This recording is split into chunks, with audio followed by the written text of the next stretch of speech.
But yeah, I was tasked with the obligation or the privilege, depending on ideological line, to give a lecture on Stalinism. And I have to admit, even though I initially am the one who said it, there's a bit of dishonesty in this presentation.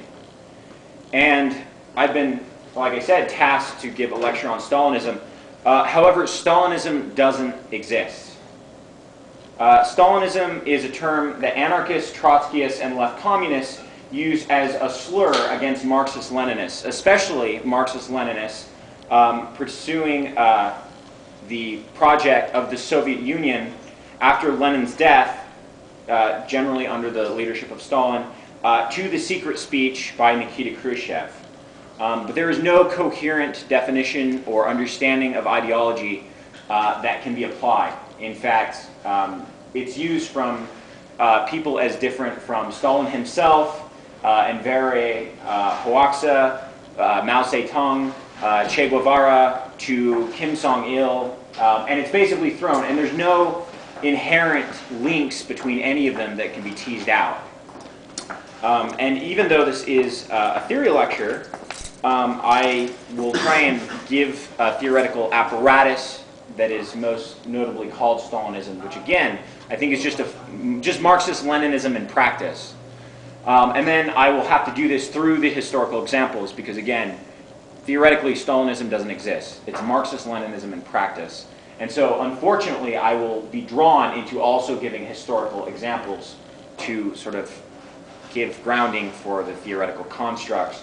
And again, at each step of the way I will try to link this directly to Marxist-Leninism, both theoretically and historically. Basically, Stalinism can be broken down into three primary tasks. The first is that communists must suppress internal counter-revolutionaries. Secondly, they must positively build socialism. And finally, they must protect socialism from foreign elements bent on its destruction. And of course, we can see this historically, most notably through the Stalinist collectivization, the purges, and the U.S.S.R's foreign policy, and the so-called socialism in one country theory that gets thrown about. And like I said, at every step of the way, I will try and link this so-called Stalinism to Leninism.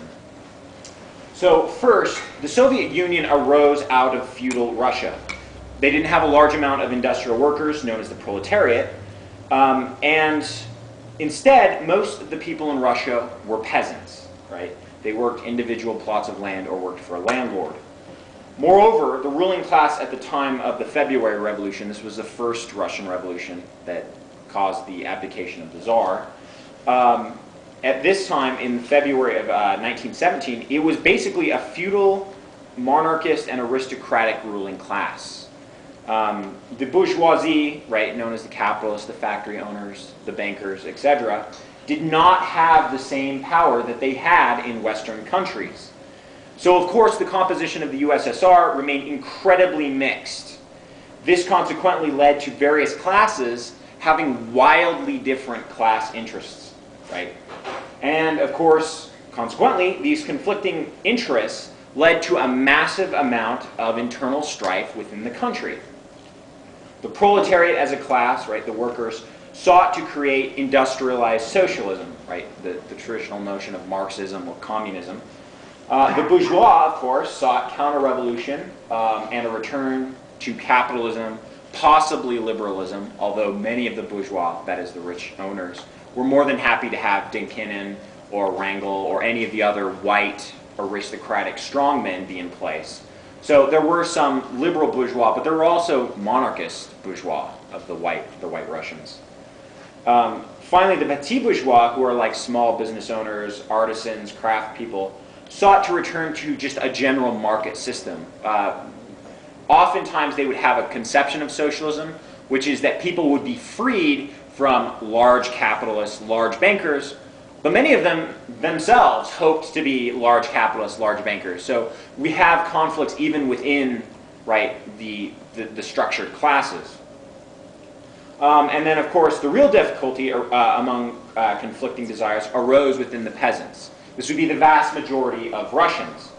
The poorer peasants wanted socialism for the society, but mostly collectivization for the peasant class, right? If you have very little land, you work land owned by someone else, it makes perfect sense that this large plot of land you work can be divvied up around the families who work it, and rather than being individually owned, right, that would be petit bourgeois, you own the means of your own production, what they would want is a collective farm, right? And so it would be more efficient, they could use new industry, new technology, and that way they wouldn't have to worry about starvations periodically. They wouldn't have to worry about, you know, getting a market price.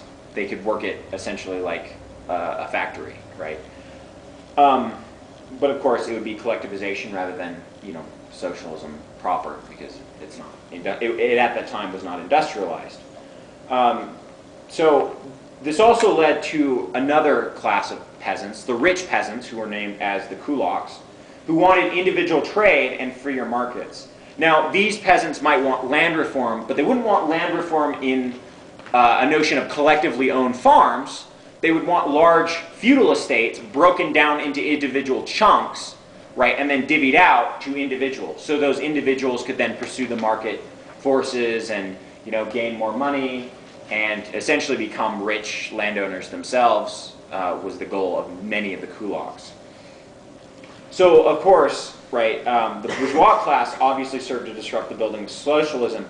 However, right, the peasants are going to provide the real enigma, right, because you have all sorts of conflicting forces and desires at play. And, of course, the peasants then, because they're the vast majority, would prove crucial to either side's victory. The kulaks fighting for the bourgeois sought to enrich themselves, again, with personal wealth, and the poorer peasants viewed their self-interest as tied up with the collective interests of the whole. Lenin, of course, faced this problem during the revolution. He instituted war communism, which entailed forced requisition of grain when the peasants, especially the richer peasants, refused to feed soldiers or sell grain or accept basically IOUs, you know, bonds for repayment. That when they refused to accept that, right, he instituted requisition in order to feed the soldiers, right, to get grain to feed the soldiers and to feed the cities, right. So the desperate struggle, the young republic would survive. The general hostilities after the initial civil war and the threat of invasion replaced the immediate dangers of war. So instead of having, right, open conflict, there's always looming in the background the threat of invasion from the Western powers, and always a threat of a reemergence of civil war, right? So, of course, one should not understand that this did not make the situation less perilous, right? It's just as dangerous, and at any given moment, you know, the young socialist republic could have been torn apart by any numerous forces, both internal and external. So, Lenin instituted a declared temporary new economic program, which loosened market regulations in an attempt to stabilize the economy, right? That after a bloody civil war was, unsurprisingly, in fairly bad shape.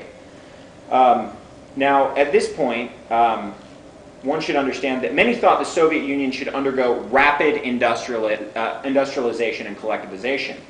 Others argued for a more moderate approach, right, letting the NEP run its course and gradually working into collectivization.